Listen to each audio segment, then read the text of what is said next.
The market right now, the job market right now is crazy. It's competitive.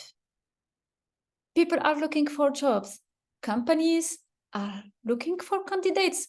But then we are hearing as well of many people going through interview process and then they are not getting a positive answer, although they thought they did well in the interviews. Or they apply, they get rejections.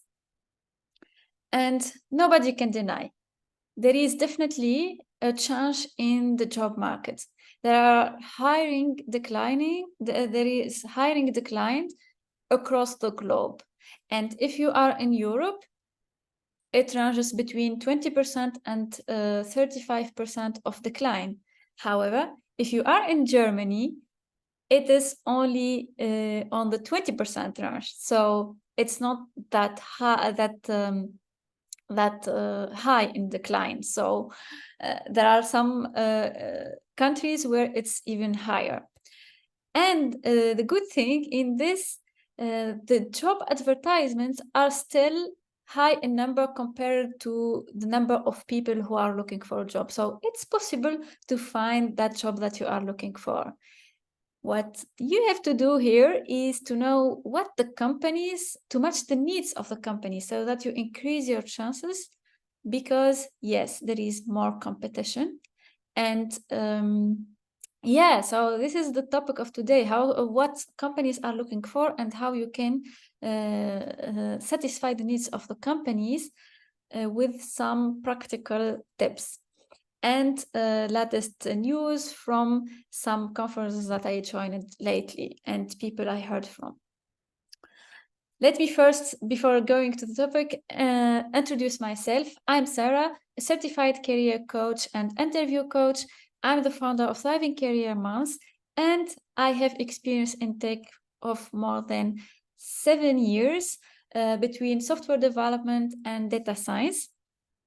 And yeah, so and what I do is I help women in tech and moms returning to work after maternity secure the right job for them so that they can be fulfilled in their life and do job that have impact and also provide them with the freedom that they are looking for. So yeah, so what are the companies looking for?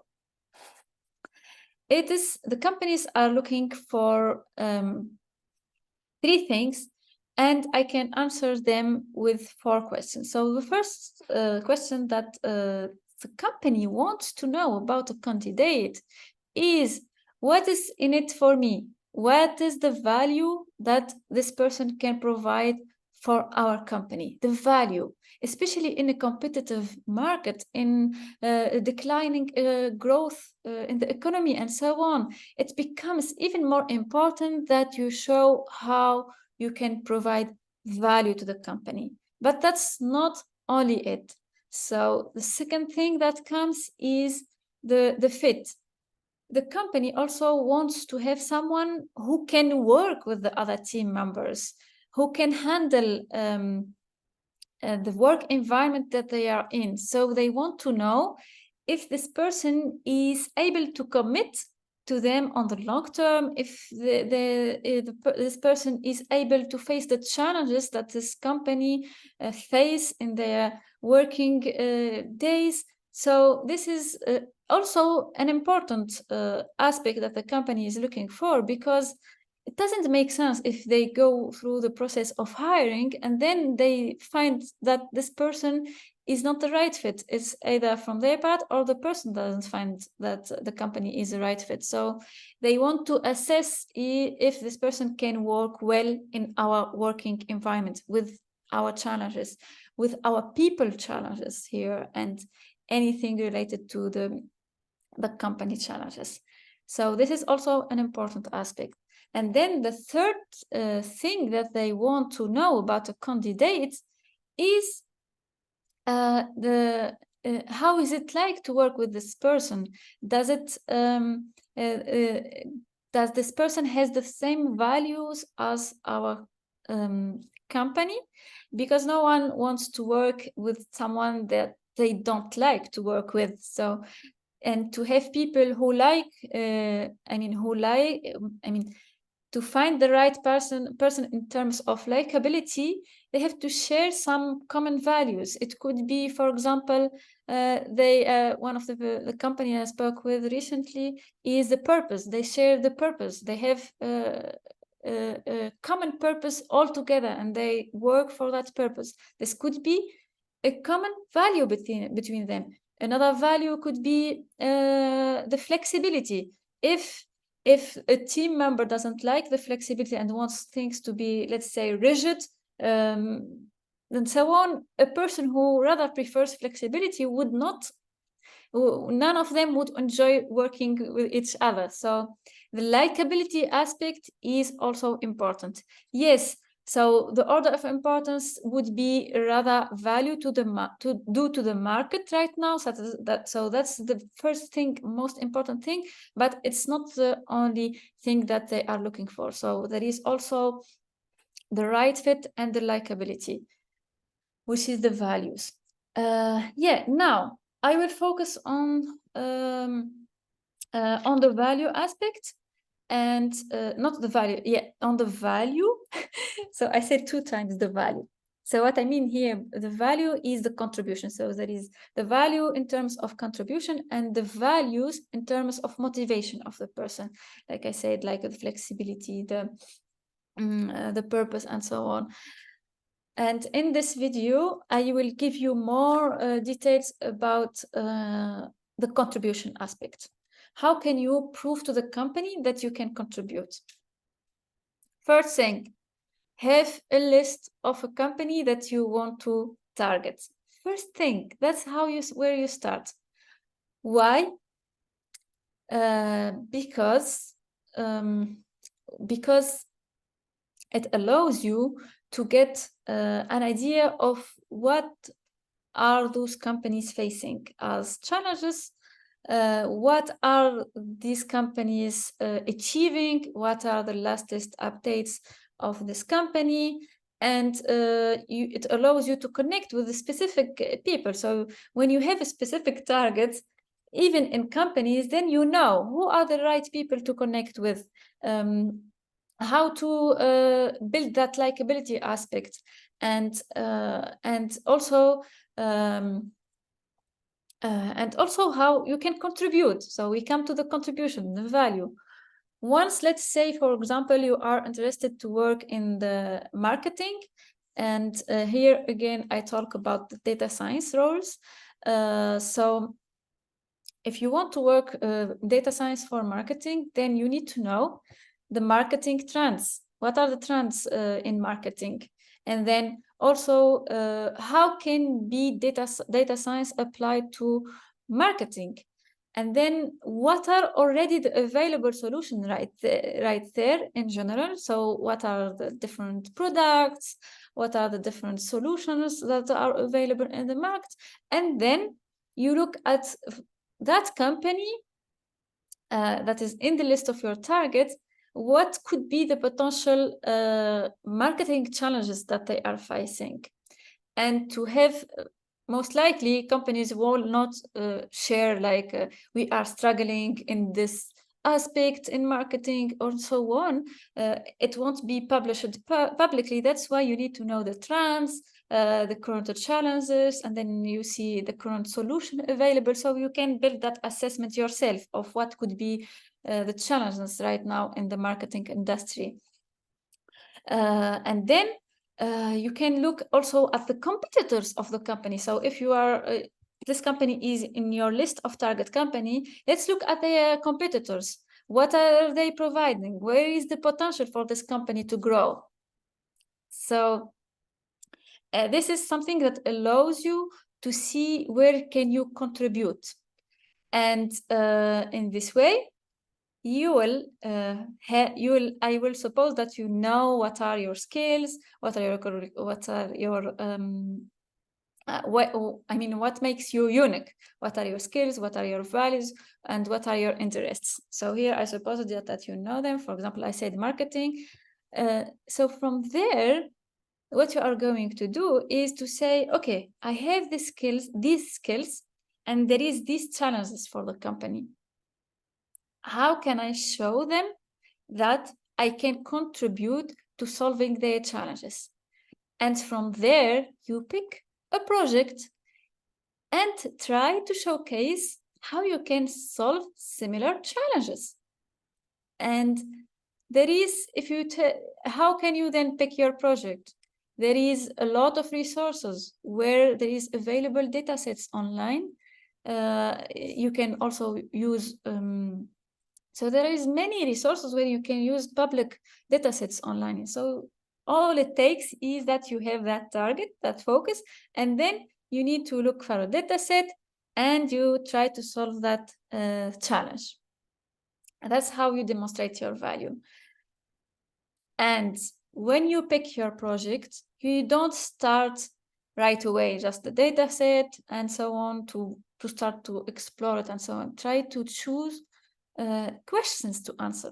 So choose the questions to answer, choose an approach that you can use in tackling this challenge and express it, communicate it. Don't just write some Jupyter, if you know Jupyter notebook, don't just write Jupyter input, output, comment and put your approach, because people cannot understand how you are thinking if they just read the input and output. Yes, they can guess, it's possible, but they have to do more effort. If you explain your approach, it's more easier for the person even to continue reading. But if they face a challenge to understand how you are approaching this problem, they may stop looking at how you are solving this problem. So help initiate people reading about your work and demonstrate not only the technical skills, but also your soft skills, especially in the data science aspect, in data analysis, in business intelligence analyst, in product analyst. So all of these have require as well communication skills. So pay attention to demonstrating your communication skills, your critical thinking, and as you work in projects. So choose questions to answer, demonstrate your approach in resolving this challenge, and then demonstrate as well your soft skills, communication and critical thinking especially. And when I say critical thinking, here's what I mean. A way to demonstrate it, I would consider myself, you can look online more, but I would consider it by looking at different perspectives. So don't just go at this method and say, okay, this is the method that I am going to use because it's usually how it solves this particular issue.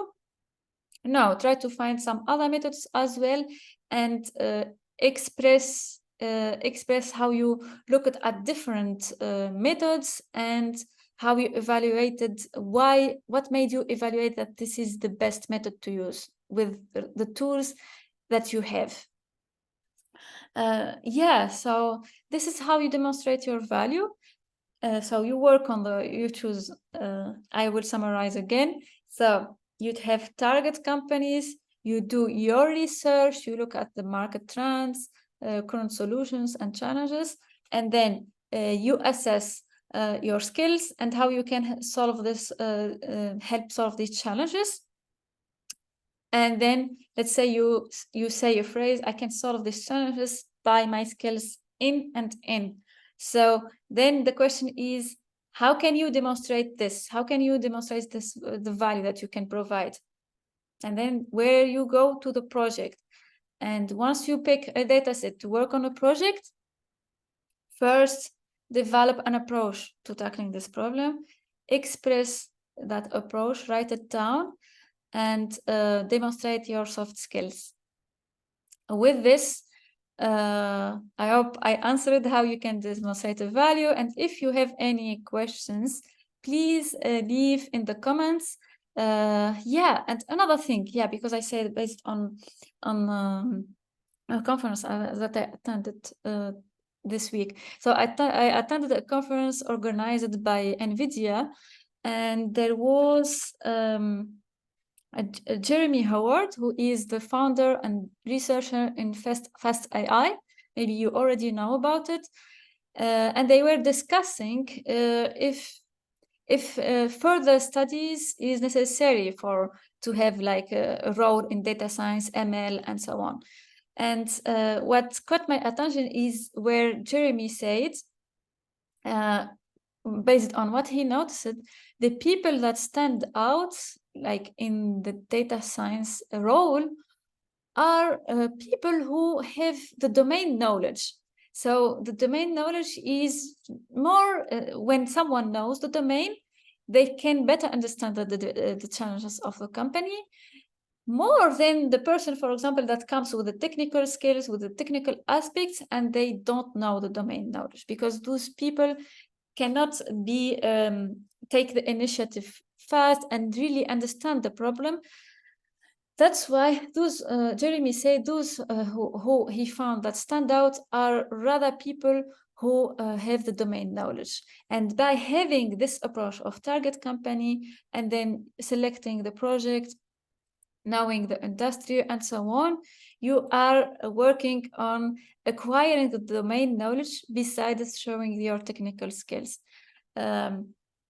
Yeah, so I hope this, yeah, and the other thing that they said, all of them in the panel that I watched yesterday didn't have PhDs, and they are people who are successful in the field, managers, principal engineers, and they were working in big companies. They really have a profile that is, I think many people look forward to getting to that position like them, and they don't have PhD. So this to say, even if you don't have a PhD, you still can prove your value, because the field of data science is about continuous learning.